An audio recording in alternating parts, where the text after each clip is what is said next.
సునీత గారు ఇప్పుడు ఇన్ని వేల కోట్ల డబ్బు సంపాదించడానికి కారణం ఏంటి? అక్రమంగా ఇన్ని వేల భూములు సంపాదించడానికి కారణం ఏంటి?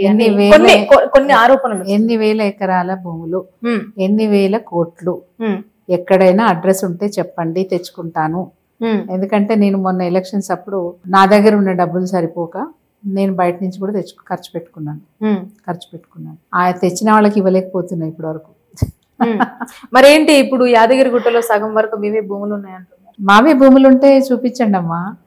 అందులో కొన్ని ఎకరాలు పేదవాళ్ళకి పంచిపెడతాం మేము. నా దగ్గర చాలా నాకు లేదని నేను చెప్పను. నాకు ఉన్న 50 ఎకరాల వరకు నాకు భూమి ఉంది, లేదని చెప్పను నేను. కానీ 100 ఎకరాలు 1000 ఎకరాలు అన్నారు కదా, 100 ఎకరాలు 1000 ఎకరాలు ఉంటే 100 ఎకరాలు ఉన్నా 10% నేను పంచిపెడతా, 20% కూడా పంచిపెడతా. మరి ఎందుకంటే ఇప్పుడు నా దగ్గర అన్ని 1000 ఎకరాలు ఉంటే నిజంగానే నేను పేదలకు ఇస్తాను మీరు అంటున్నారు. అవును. మరి ఎందుకు మీ మీద ఇలాంటి ఆరోపణలు చేయడానికి కారణం?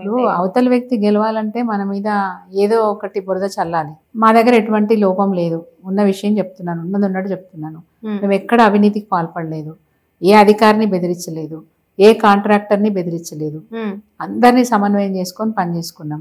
డబ్బులు ఆశించి పని చేయలేదు. అక్రమ సంపాదన మా దగ్గర లేదు. కానీ మమ్మల్ని ఒడగొట్టాలంటే మరి ఏం చేయాలి? ఏదో ఒక బురద అయితే చల్లాలి కదా. ఏం చల్లాలి?